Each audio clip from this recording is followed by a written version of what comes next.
Hello my friends. So there's been a damper put on my day.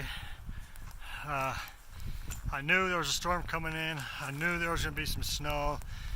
I said a couple inches, maybe 4.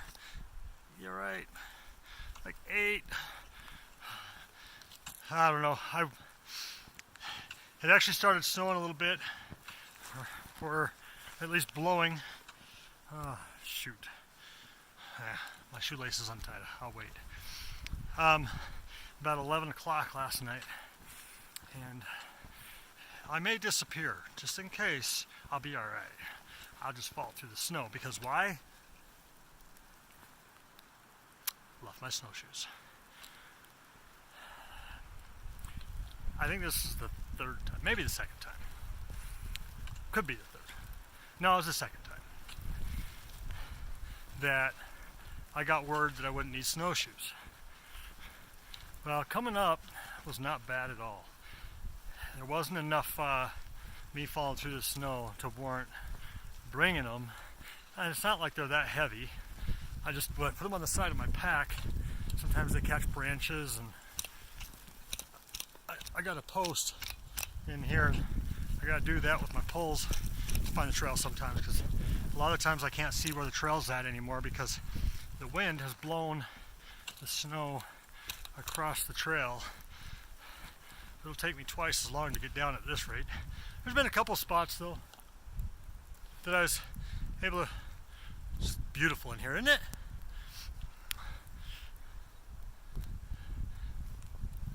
Just a bunch of aspens. It's just tree after tree. Tree after tree, snow everywhere, trees everywhere, snow everywhere. Who digs that, right? I do. But anyway, so you get through there's been some meadows. I left about an hour ago. I left camp an hour ago. I was hoping to go up to the peak. I was hoping to go to the peak yesterday. I got to the overlook, but the peak, it was really, really windy up there. And this storm really wasn't supposed to blow in and start until this afternoon or late this morning. And so I thought I'd get up early and go up there. It wasn't too windy, but I knew at 11 o'clock, 11:30 last night that was not going to happen. So I unfortunately didn't get to go to Pine Hollow Peak. But I did have a good night. Slept very nice and warm. I woke up a few times. That wind picked up and that woke me up. And then I woke up in the middle of the night. Snow sliding, it would accumulate on my rain fly and it would slide off after a little while. And I heard that. I'm like, what? I look out and I'm like, oh, it's not that bad. A couple inches. Well, it's only a couple inches of snow because I'm under a bunch of pines. I was able to put my tent in a place to where I wouldn't get a lot of wind and whatnot and snow. Of course, I wasn't expecting snow overnight, but it's all good. So it just puts a damper on my day, and I wanted to go on some other trails down below and go out scouting around and just check the place out because it's just so beautiful up here, and get some more of the views over the cliffs and stuff. Man, this trail's been nice since I put the video on. I haven't fallen through. Knock on wood. There's plenty of it around, right? But anyhow, I got 5 miles to go. Well, I've been on the trail for about an hour, so I'm probably about a mile. Slow. But that first part of it, I was following through the snow a lot. I mean, I've brushed most of the snow off, but I was going up to my upper thighs, nearly my waist in some spots.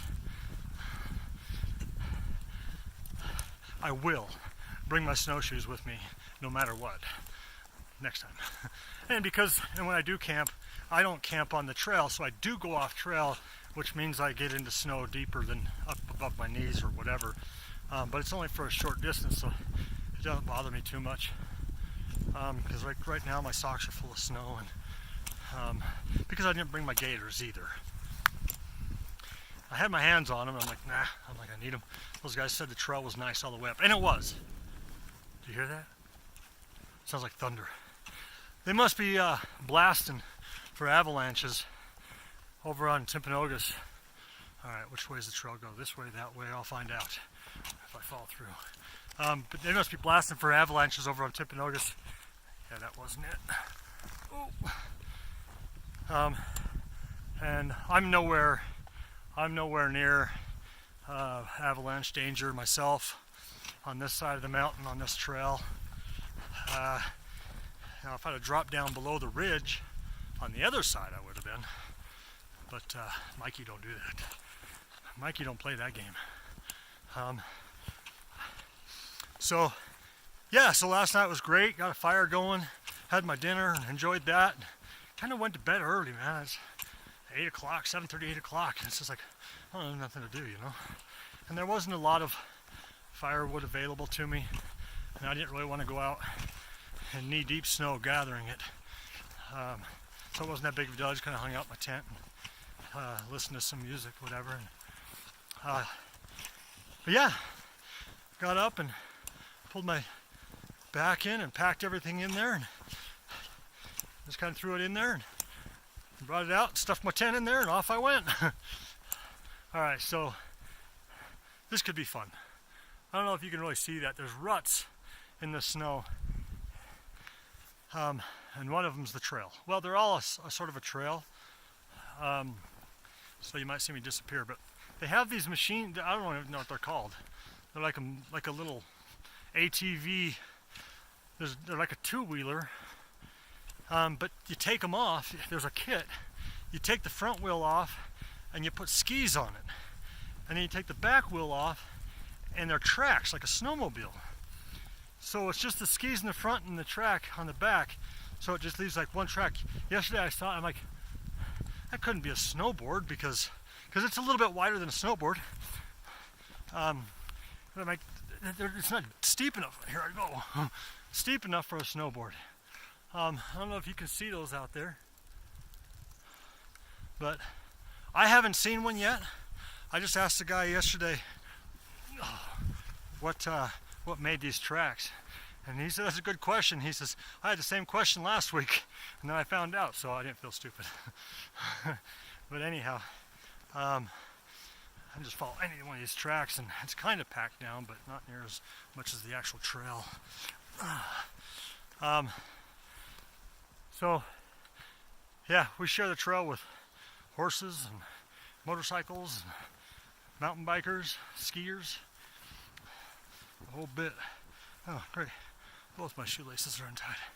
But anyway, so I just wanted to kind of share some of this little meadow here again. A lot of the same, snow and trees.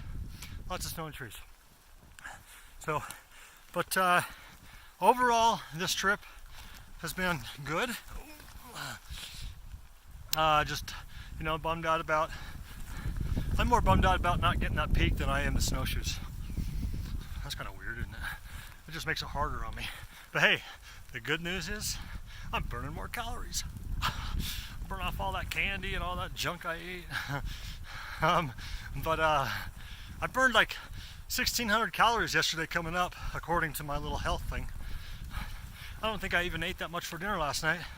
As far as breakfast this morning, I had a couple candy bars, little, fun-sized candy bars. And hey, look, I found the trail. Nice. And a Cliff Bar. I didn't do my regular breakfast routine because I wanted to get on the trail because this storm is actually supposed to be here throughout the day. A little bit of a lull this afternoon for a couple hours, and then it starts dumping again the rest of the evening. And I just wanted to get off the mountain before there was too much snow without snowshoes. If I had snowshoes, I would have stayed in camp. I would have probably attempted to go up to the peak. But all is well, all is well. I got my chance to come up here and do my thing. My sleep system worked really well. Man, I wasn't cold. There was not a chill at all until I had to unzip the bag for a couple minutes. And then I got a little bit of a chill, but it didn't take long to get warmed back up. It was really cool. So one of my other things that I did outside of putting super hot hands, super pad, whatever that is They divided my bag. I got this Nalgene bottle I picked up from Shields, REI, all sports stores have them. And I boiled some water and poured that water in that Nalgene bottle, threw that in the bottom of my sleeping bag too. I stayed warm for quite a while. So,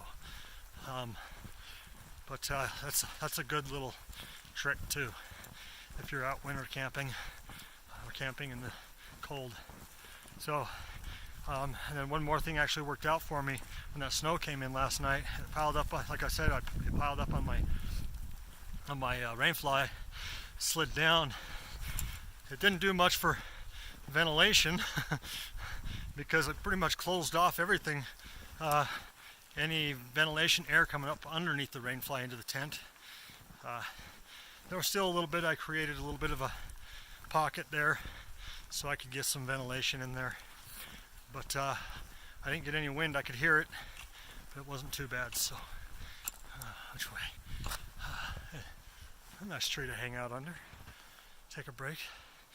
So anyhow, yeah, I'm gonna grab me a drink, rehydrate. But I'll follow this with a complete trip evaluation and